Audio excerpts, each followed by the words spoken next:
दोस्तों, पाइथागोरस का जन्म यूनान के एक छोटे से द्वीप सामोस में लगभग 570 ईसा पूर्व में हुआ था। उनके पिता का नाम नेस आर्चस था और वे रत्नों और आभूषणों का व्यापार करते थे। उनकी मां का नाम पर्यायास था, जो सामोस की ही रहने वाली थी। इयाम ब्लेचस आरती का अलग भारती का लौ था कि लेखों से हमें पता चलता है कि नेसार्चस अपने व्यापार के सिलसिले में अलग अलग देशों की यात्राएं करते थे और वे बचपन से ही पाइथागोरस को अपने साथ इन यात्राओं पर ले जाते थे। इन यात्राओं की वजह से पाइथागोरस को बहुत कम उम्र में ही दुनिया के अलग अलग हिस्सों की संस्कृतियों, भाषाओं और लोगों के रहन सहन को करीब से देखने का मौका मिला। सामोस उस समय व्यापार का एक बहुत बड़ा केंद्र था। वहां दुनिया भर से जहाज आते थे। व्यापारी अपने साथ सिर्फ सामान ही नहीं लाते थे, बल्कि वे अपने देशों की नई जानकारियां, विचार और तरीके भी लाते थे। पाइथागोरस इन व्यापारियों से घंटों बात करते थे और दुनिया के बारे में नई बातें सीखते थे। बचपन से ही उनके अंदर नई चीजें सीखने की एक बहुत गहरी भूख थी, जो उन्हें दूसरों से अलग बनाती थी। जब वे थोड़े बड़े हुए तो उनकी औपचारिक शिक्षा शुरू हुई। उस समय यूनान में ज्ञान के दो बहुत बड़े केंद्र थे और वहां थेल्स और एनेक्सिमेंडर नाम के दो दार्शनिक गुरु रहते थे। इतिहासकार पोरफेरी ने अपनी किताब लाइफ ऑफ पाइथागोरस में लिखा है कि इसके पातीथाल के थंब अपनी ज्ञान के ज्यादा और ए और आर वाली अनुमान पर पाइथागोरस ने इन दोनों गुरुओं के पास जाकर शिक्षा ली थी। थेल्स उस समय काफी बुजुर्ग हो चुके थे और उनके पास जीवन भर का अनुभव था। थेल्स ने ही पहली बार यूनान के लोगों को यह बात समझाई थी कि दुनिया की हर चीज को तर्क और विज्ञान से समझा जा सकता है। थेल्स ने पाइथागोरस को गणित और प्रकृति के शुरुआती नियम सिखाए। इसके बाद थेल्स ने पाइथागोरस को एक महत्वपूर्ण सलाह दी। उन्होंने कहा कि अगर उन्हें सच में गणित और इस ब्रह्मांड को गहराई से समझना है तो उन्हें यूनान छोड़कर मिस्र जाना चाहिए, क्योंकि उस समय मिस्र पूरी दुनिया में ज्ञान, गणित और विज्ञान का सबसे बड़ा और पुराना केंद्र माना जाता था। और महान एनाक्सिमेंडर से पाइथागोरस ने ज्यामिति और ब्रह्मांड की बनावट के बारे में विस्तार से सीखा। एनाक्सिमेंडर का मानना था कि दुनिया एक असीमित और ना दिखने वाले तत्व से बनी है। यह कहा था, दोनों गुरुओं की बातों ने पाइथागोरस के सोचने के तरीके की नींव रखी। लगभग 20 साल की उम्र में पाइथागोरस ने थेल्स की बात मान ली और वे अपना घर सामोस छोड़कर मिस्र चले गए। मिस्र में शिक्षा लेना कोई आसान काम नहीं था। वहां का ज्ञान वहां के पुजारियों के पास सुरक्षित था। मिस्र के मंदिरों के पुजारियों के अपने सख्त नियम होते थे और वे बाहरी लोगों को अपना ज्ञान बिल्कुल नहीं देते थे।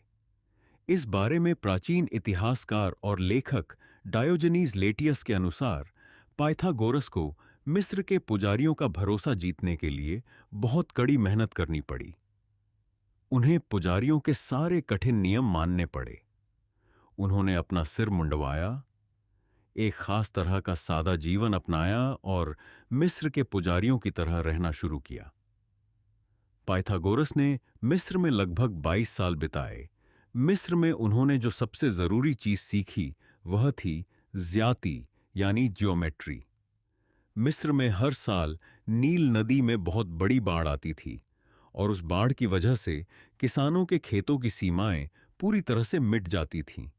बाढ़ का पानी कम होने के बाद जमीन को दोबारा बांटने और खेतों को नापने के लिए मिस्र के लोग ज्यामिति का इस्तेमाल करते थे। पाइथागोरस ने अपनी आंखों से देखा कि गणित कोई ऐसी चीज नहीं है जो सिर्फ किताबों में लिखी हो, बल्कि यह एक ऐसा सीधा औजार है जिससे जमीन नापी जा सकती है और रोजमर्रा की बड़ी समस्याएं सुलझाई जा सकती हैं।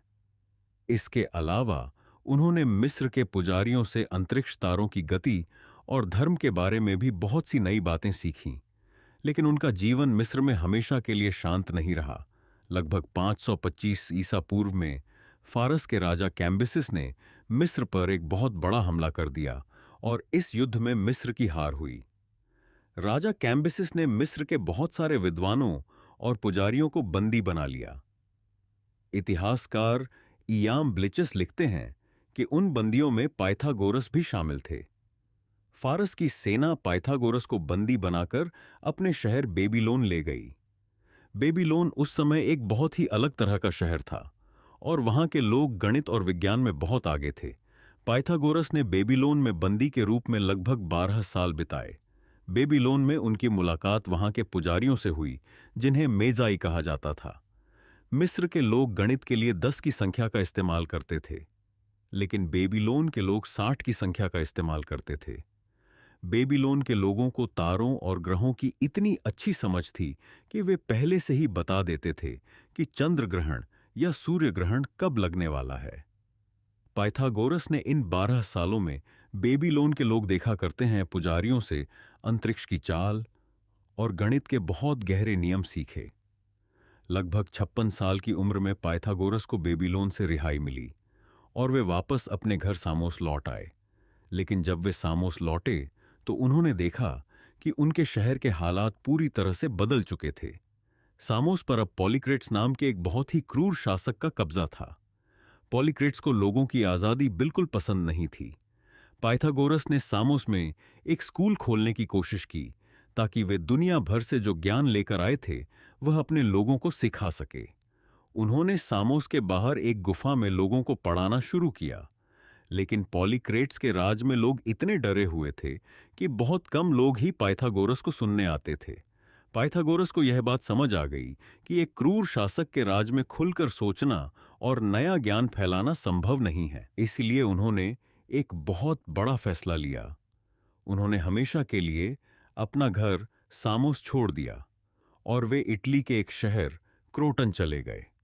क्रोटन उस समय यूनान के लोगों द्वारा बसाया गया एक नया शहर था। जब पाइथागोरस क्रोटन पहुंचे तो उनका व्यक्तित्व इतना प्रभावशाली था और उनके पास इतना ज्ञान था कि वहां के लोग उनकी बातें सुनने के लिए जमा होने लगे। उन्होंने क्रोटन के बड़े और बुजुर्ग लोगों के सामने अपनी बातें रखी और उन्हें बताया कि एक अच्छा समाज कैसे बनाया जा सकता है। जब क्रोटन के लोगों ने उनके इस असीम ज्ञान को देखा तो उन्होंने पाइथागोरस को सोफो से यानी परम ज्ञानी कहना चाहा, लेकिन पाइथागोरस ने बड़ी विनम्रता से इनकार कर दिया। उन्होंने इतिहास में पहली बार खुद के लिए एक नया शब्द गाड़ा, फिलोसोफर, फिलोसोफर, जिसका मतलब होता है ज्ञान से प्रेम करने वाला। उन्होंने कहा कि पूर्ण ज्ञान तो सिर्फ देवताओं के पास है, इंसान तो सिर्फ ज्ञान का प्रेमी हो सकता है। क्रोटन के लोगों ने पाइथागोरस की बातों को बहुत ध्यान से सुना और वे उनसे बहुत प्रभावित हुए। यहीं क्रोटन में पाइथागोरस ने अपने जीवन का सबसे बड़ा काम किया। उन्होंने अपना एक अलग समूह या स्कूल बनाया जिसे आज पाइथागोरियन ब्रदरहुड कहा जाता है। क्रोटन में पाइथागोरस ने जो स्कूल बनाया वो आज के किसी स्कूल या कॉलेज जैसा बिल्कुल नहीं था। ये एक तरह का समुदाय था जहां लोग साथ रहते थे और एक खास तरह का जीवन बिताते थे। इस स्कूल के दो साफ हिस्से थे। पहले हिस्से को एक्समेटिको ही कहा जाता था। ये वो लोग थे जो दिन में पाइथागोरस के उपदेश सुनने आते थे, लेकिन वे स्कूल के अंदर नहीं रहते थे। वे अपने घरों में रहते थे, अपनी आम जिंदगी जीते थे और अपना काम करते थे। यह लोग स्कूल के बाहरी नियम मानते थे और पाइथागोरस की सामान्य बातें सुनते थे। दूसरे हिस्से को मैथमेटिकोई कहा जाता था। यह वह लोग थे जो अपनी सारी संपत्ति, अपना पैसा और अपना घर छोड़कर पाइथागोरस के साथ स्कूल के अंदर ही रहने आ गए थे। यह लोग पाइथागोरस के सबसे करीब थे। इस अंदरूनी समूह में शामिल होने के लिए एक बहुत ही कठिन परीक्षा देनी होती थी। जो भी नया व्यक्ति इस समूह में आना चाहता था उसे पूरे 5 साल तक पूरी तरह से चुप रहना पड़ता था। इसे मौन व्रत कहा जाता था। इन 5 सालों में नए छात्रों को सिर्फ सुनना होता था। उन्हें कोई भी सवाल पूछने या बोलने की सख्त मनाही थी। पाइथागोरस का मानना था कि जब इंसान बोलना बंद करता है तब वह सच में सुनना और समझना शुरू करता है। यह नियम इसलिए था ताकि व्यक्ति के अंदर धैर्य, ध्यान लगाने की क्षमता और अपने मन पर काबू पाने की ताकत विकसित हो सके। जो लोग इन 5 सालों की कठिन परीक्षा में पास हो जाते थे, उन्हें ही पाइथागोरस अपने सबसे गहरे रहस्य और गणित की असली शिक्षा देते थे। इस स्कूल के अंदर रहने वाले लोगों की दिनचर्या बहुत ही अनुशासन से भरी होती थी। सुबह सूरज उगते ही वे सब लोग एक साथ चलते हुए बहुत शांत जगहों पर जाते थे, जैसे किसी पुराने जंगल या किसी मंदिर के पास, ताकि वे अपना दिमाग पूरी तरह से शांत कर सकें। इसके बाद वे लोग एक साथ मिलकर व्यायाम करते थे और खेल खेलते थे ताकि उनका शरीर स्वस्थ रहे।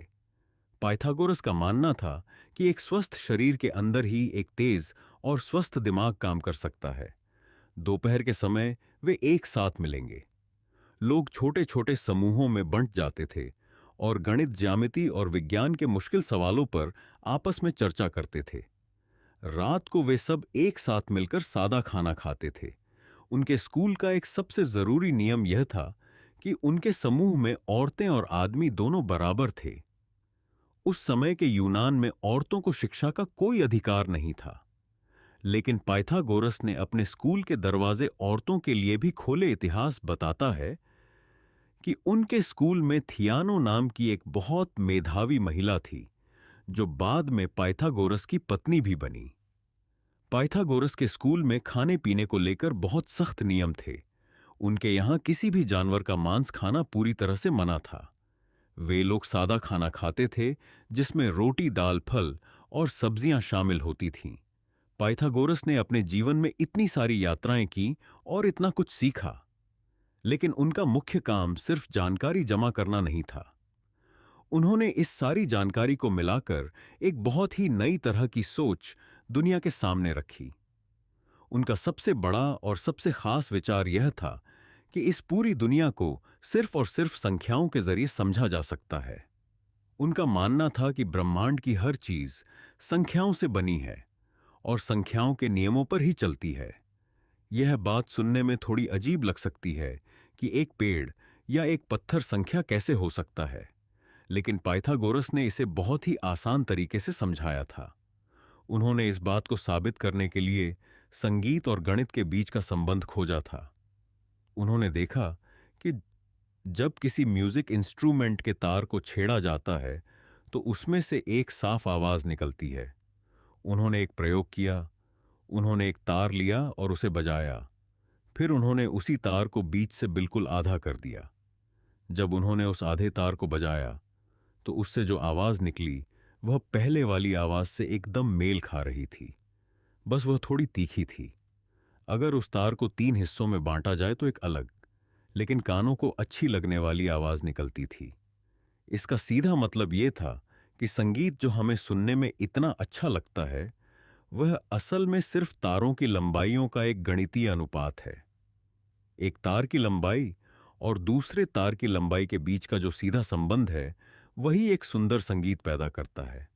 उन्होंने यह दुनिया को दिखाया कि कोई भी दो आवाजें एक साथ तभी अच्छी लगती हैं जब उनके तारों की लंबाई का अनुपात बहुत सरल संख्याओं में हो, जैसे 1 और 2 या 2 और 3। पाइथागोरस ने यही सरल नियम पूरी दुनिया और ब्रह्मांड पर लागू कर दिया। उनका मानना था कि जैसे संगीत संख्याओं के सही अनुपात से संतुलित रहता है और अच्छा लगता है, वैसे ही यह पूरी दुनिया, सूरज, चांद और सारे तारे भी एक बहुत बड़े गणितीय संतुलन में काम करते हैं। वे मानते थे कि आसमान में ग्रहों की दूरी और उनके घूमने की गति भी आपस में एक तरह का अनुपात बनाती है। यह अनुपात इतना सटीक है कि यह एक तरह का संगीत पैदा करता है, जिसे उन्होंने आसमान का संगीत कहा था। पाइथागोरस ही मानव इतिहास के वह पहले इंसान थे जिन्होंने इस पूरी दुनिया और अंतरिक्ष के लिए कॉस्मोस शब्द का इस्तेमाल किया। यूनानी भाषा में कॉस्मोस का मतलब होता है एक ऐसी व्यवस्था जो पूरी तरह से परफेक्ट, सुंदर और गणित के नियमों से बंधी हो। उनका कहना था कि यह आसमान का संगीत कोई ऐसा संगीत नहीं है जिसे हम अपने कानों से सुन सकते हैं, बल्कि यह एक ऐसा गणितीय नियम है जिस पर यह पूरा ब्रह्मांड टिका हुआ है। अगर यह गणितीय संतुलन बिगड़ जाए तो पूरी दुनिया बिखर जाएगी। उन्होंने यह समझाया कि हमारे चारों तरफ जो भी आकार हैं, जो भी चीजें हैं, उन सब के पीछे एक छिपी हुई संख्या है। क्रोटन शहर में पाइथागोरस का प्रभाव केवल शिक्षा और गणित तक सीमित नहीं रहा। जैसे जैसे उनके स्कूल, जिसे पाइथागोरियन ब्रदरहुड कहा जाता था, वहां लोगों की संख्या बढ़ती गई। उनका ग्रुप क्रोटन की राजनीति में एक बहुत बड़ी ताकत बन गया। क्रोटन की सरकार उस समय एक सभा द्वारा चलाई जाती थी, जिसे सीनेट कहा जाता था। इस सीनेट में शहर के सबसे अमीर और सबसे प्रभावशाली लोग शामिल होते थे। पाइथागोरस के बहुत सारे छात्र इसी अमीर को आराश के लिए वर्ग से आते थे। इतिहासकार इमंबलीचस के लेखों के अनुसार पाइथागोरस ने खुद कभी कोई राजनीतिक पद नहीं लिया, लेकिन उनके छात्र क्रोटन की सीनेट में अहम पदों पर पहुंच गए थे। उनके छात्रों ने पाइथागोरस के अनुशासन और न्याय के विचारों को क्रोटन के कानूनों में शामिल करना शुरू कर दिया। उनके विचारों के कारण क्रोटन शहर में कई बड़े बदलाव हुए। शहर के लोगों ने सादा जीवन अपनाना शुरू कर दिया और फालतू खर्चों पर रोक लगा दी गई। क्रोटन का पूरा समाज पाइथागोरस के नियमों के अनुसार चलने लगा था। यह एक ऐसा समय था जब एक गणितज्ञ और दार्शनिक के विचार एक पूरे शहर की सरकार चला रहे थे।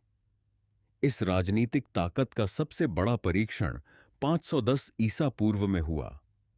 वहीं क्रोटन के पास ही एक दूसरा शहर था, जिसका नाम सिबारिस था। सिबारिस अपने समय का सबसे अमीर और सबसे ज्यादा खर्च करने वाला शहर माना जाता था। वहां के लोग बहुत ही आराम की जिंदगी जीते थे।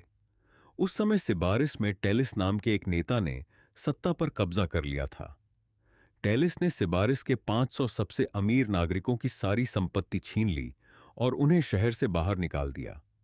यह सभी शरणार्थी अपनी जान बचाकर क्रोटन शहर आ गए और उन्होंने क्रोटन के मंदिरों में पनाह ली। टेलिस ने क्रोटन के लोगों को एक संदेश भेजा और धमकी दी कि अगर उन्होंने इन शरणार्थियों को वापस सिबारिस नहीं लौटाया तो सिबारिस की सेना क्रोटन पर हमला कर देगी। क्रोटन की सीनेट डर गई थी, क्योंकि सिबारिस की सेना बहुत बड़ी थी। सीनेट के लोग शरणार्थियों को वापस सौंपने के लिए तैयार हो गए थे। लेकिन प्राचीन इतिहासकार डायोडोरस सिक्लस लिखते हैं कि इस समय पाइथागोरस सामने आए। उन्होंने सीनेट के लोगों को समझाया कि शरणार्थियों को उनके दुश्मनों के हवाले करना धर्म और न्याय के खिलाफ है। पाइथागोरस के कहने पर क्रोटन की सीनेट ने टेलिस की मांग ठुकरा दी। इसके बाद दोनों शहरों के बीच एक बहुत बड़ा युद्ध हुआ। क्रोटन की सेना का नेतृत्व मिलो नाम के एक बहुत ही मशहूर पहलवान कर रहे थे। मिलो पाइथागोरस के बहुत करीबी दोस्त थे और उनके स्कूल के एक अहम सदस्य थे। मिलो के नेतृत्व में क्रोटन की छोटी सेना ने सिबारिस की बहुत बड़ी सेना को पूरी तरह से हरा दिया। जीत के बाद क्रोटन के सैनिकों ने सिबारिस शहर को पूरी तरह से नष्ट कर दिया। उन्होंने एक नदी का रास्ता मोड़कर सिबारिस शहर के ऊपर से बहा दिया, जिससे पूरा शहर पानी में डूब गया। इस जीत के बाद क्रोटन पूरे दक्षिणी इटली का सबसे ताकतवर शहर बन गया और पाइथागोरस के स्कूल का प्रभाव अपने सबसे ऊंचे स्तर पर पहुंच गया। लेकिन इसी राजनीतिक ताकत ने आगे चलकर उनके लिए बहुत बड़ी मुसीबतें भी खड़ी कर दें। राजनीति से अलग पाइथागोरस और उनके छात्रों का सबसे बड़ा काम गणित के क्षेत्र में था। पाइथागोरस से पहले भी गणित का अस्तित्व था। मिस्र और बेबीलोन के लोग गणित के बहुत सारे नियम जानते थे। बेबीलोन के लोगों को यह पता था कि अगर एक समकोण त्रिभुज बनाया जाए, यानी ऐसा त्रिभुज जिसका एक कोना 90 डिग्री का हो, तो उसकी भुजाओं की लंबाई के बीच एक खास रिश्ता होता है। वे लोग 3, 4 और 5 की लंबाई का इस्तेमाल करके जमीन नापते थे। लेकिन मिस्र और बेबीलोन के लोगों के लिए गणित सिर्फ एक औज था। वे इसका इस्तेमाल सिर्फ घर बनाने, खेत नापने या व्यापार करने के लिए करते थे। उन्होंने कभी यह जानने की कोशिश नहीं की कि गणित के यह नियम काम क्यों करते हैं। पाइथागोरस पहले इंसान थे जिन्होंने गणित को व्यापार और जमीन नापने के काम से बाहर निकाला और उसे एक पूरी तरह से नई दिशा दी। उन्होंने दुनिया को यह सिखाया कि किसी भी गणितीय नियम को सिर्फ मान लेना काफी नहीं है, बल्कि उसे साबित करना जरूरी है। इस साबित करने के तरीके को निगमनात्मक तर्क या डिडक्टिव रीजनिंग कहा जाता है। पाइथागोरस प्रमेय को समझना बहुत ही आसान है। मान लीजिए आपके पास एक ऐसा त्रिभुज है जिसका एक कोना बिल्कुल सीधा है, यानी 90 डिग्री का है। इस त्रिभुज की 3 भुजाएं होंगी। एक नीचे की भुजा जिस पर त्रिभुज खड़ा है, एक सीधी खड़ी भुजा और एक सबसे लंबी तिरछी भुजा जो दोनों को जोड़ती है। इस सबसे लंबी तिरछी भुजा को कर्ण कहा जाता है। पाइथागोरस ने बताया कि अगर आप नीचे वाली भुजा की लंबाई को उसी की लंबाई से गुणा करें, यानी उसका वर्ग निकालें, फिर सीधी खड़ी भुजा की लंबाई को भी उसी की लंबाई से गुणा करें और उसका वर्ग निकालें। अब अगर आप इन दोनों वर्गों को आपस में जोड़ दें तो जो संख्या मिलेगी वह सबसे लंबी भुजा के वर्ग के बिल्कुल बराबर होगा। इसे अगर हम संख्याओं में देखें तो यह और भी आसान हो जाता है। अगर नीचे की भुजा की लंबाई 3 है तो उसका वर्ग 9 होगा। अगर खड़ी भुजा की लंबाई 4 है तो उसका वर्ग 16 होगा। 9 और 16 को जोड़ने पर 25 मिलता है। पाइथागोरस के नियम के अनुसार सबसे लंबी भुजा की लंबाई 5 होनी चाहिए, क्योंकि 5 को 5 से गुणा करने पर 25 आता है। प्राचीन लेखक प्लूटार्क लिखते हैं कि जब पाइथागोरस ने इस नियम को पूरी तरह से साबित कर लिया तो वे इतने खुश हुए कि उन्होंने देवताओं को धन्यवाद देने के लिए एक बैल की बलि दी थी। हालांकि कुछ और इतिहासकार जैसे कि पोरफेरी इस बात को नहीं मानते। उनका कहना है कि पाइथागोरस जानवरों को मारने के सख्त खिलाफ थे, इसलिए उन्होंने एक असली बैल की जगह आटे से बना हुआ एक बैल देवताओं को चढ़ाया था। इस प्रमेय का साबित होना मानव इतिहास की एक बहुत बड़ी घटना थी। पहली बार इंसानों ने एक ऐसा नियम खोजा था जो दुनिया के हर हिस्से में, हर समय और हर समकोण त्रिभुज पर पूरी तरह से काम करता था। इस नियम ने पाइथागोरस के इस विचार को और भी मजबूत कर दिया कि ब्रह्मांड की हर चीज पूर्ण संख्याओं और उनके अनुपातों से बनी है। उन्हें लगने लगा था कि उन्होंने ब्रह्मांड का सबसे बड़ा रहस्य सुलझा लिया है। लेकिन विज्ञान और ज्ञान का रास्ता कभी भी सीधा नहीं होता। उनके स्कूल के अंदर ही एक ऐसी खोज हुई जिसने पाइथागोरस के पूरे दर्शन को जड़ से हिलाकर रख दिया। यह खोज उनके ही एक छात्र ने की थी, जिनका नाम हिप्सस था, और वे मेटापोंटम शहर के रहने वाले थे। पाइथागोरस का पूरा दर्शन इस बात पर टिका था कि दुनिया की हर चीज को पूर्ण संख्याओं, जैसे कि 1, 2, 3, 4 के अनुपात में लिखा जा सकता है। हिप्पासस ने पाइथागोरस प्रमेय का इस्तेमाल एक ऐसे समकोण त्रिभुज पर किया जिसकी नीचे की भुजा की लंबाई 1 थी और सीधी खड़ी भुजा की लंबाई भी 1 थी। जब हिप्पासस ने पाइथागोरस का नियम लगाया तो उन्होंने 1 का वर्ग निकाला, जो 1 होता है। फिर उन्होंने दूसरी भुजा का भी वर्ग निकाला, जो वह भी 1 होता है। दोनों को जोड़ने पर उत्तर आया 2। इसका मतलब यह था कि जो सबसे लंबी तिरछी भुजा है उसकी लंबाई एक ऐसी संख्या होनी चाहिए जिसे उसी संख्या से गुणा करने पर 2 आ जाए। हिप्पासस ने उस संख्या को खोजना शुरू किया। उन्होंने हर संभव संख्या और हर संभव भिन्न का इस्तेमाल किया, लेकिन उन्हें कोई भी ऐसी संख्या नहीं मिली जिसे उसी से गुणा करने पर ठीक 2 आता हो। उन्हें जो संख्या मिली वह 1 दशमलव के बाद कभी खत्म नहीं हो रही थी। आज हम इसे 2 का वर्गमूल कहते हैं। हिप्सस ने यह साबित कर दिया कि यह एक ऐसी संख्या है जिसे किन्हीं भी 2 पूर्ण संख्याओं के अनुपात के रूप में कभी लिखा ही नहीं जा सकता। गणित की भाषा में इसे अपरिमेय संख्या या इररेशनल नंबर कहा जाता है। अपरिमेय का सीधा मतलब है जिसे अनुपात में नहीं बांटा जा सके। यह एक ऐसी खोज थी जिसने पाइथागोरियन ब्रदरहुड के अंदर घबराहट पैदा कर दी। अगर दुनिया में ऐसी संख्याएं मौजूद थीं जिन्हें पूर्ण संख्याओं के रूप में नहीं लिखा जा सकता, तो इसका मतलब था कि पाइथागोरस का यह पूरा विचार गलत था कि ब्रह्मांड पूरी तरह से सरल और साफ संख्याओं से बना है। इसका मतलब था कि ब्रह्मांड में ऐसी चीजें भी हैं जो इंसान की समझ से बाहर हैं और जो पूरी तरह से अस्त व्यस्त है। इतिहासकार इयामचस लिखते हैं कि पाइथागोरस के स्कूल के नेताओं ने यह फैसला किया कि इस खोज को स्कूल की दीवारों से बाहर नहीं जाने दिया जाएगा। उन्होंने इस अपरिमेय संख्या की खोज को एक बहुत बड़ा रहस्य बना दिया। लेकिन हिप्पासस इस बात को छिपाना नहीं चाहते थे। उनका मानना था कि सच को दुनिया के सामने आना चाहिए। हिप्पासस ने स्कूल का नियम तोड़ दिया और इस रहस्य को बाहरी लोगों को बता दिया।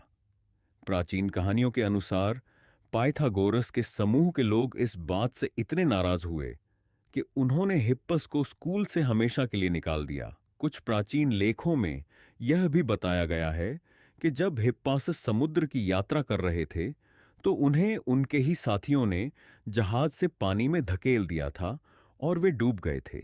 गणित के इतिहास का यह पहला और सबसे खौफनाक कत्ल था, जो किसी जमीन या पैसे के लिए नहीं बल्कि एक नंबर के रहस्य को छिपाने के लिए किया गया था। पाइथागोरस के छात्रों ने हिप्सस के नाम का एक खाली मकबरा भी बनवाया था, यह दिखाने के लिए कि उनके स्कूल के लिए हिप्पासस मर चुके हैं।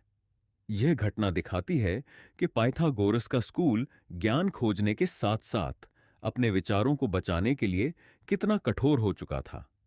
गणित की इस समस्या के साथ साथ क्रोटन शहर में पाइथागोरस के स्कूल के खिलाफ बहुत बड़ा राजनीतिक गुस्सा भी जमा हो रहा था। सिबारिस के युद्ध के बाद क्रोटन की आम जनता को लगा था कि जीती हुई जमीन और संपत्ति सभी लोगों में बराबर बांटी जाएगी, लेकिन क्रोटन की सीनेट, जिसमें पाइथागोरस के छात्र बैठे थे, ने ऐसा करने से मना कर दिया। उन्होंने सारा नियंत्रण अपने हाथों में रखा। इससे आम लोग बहुत नाराज हो गए।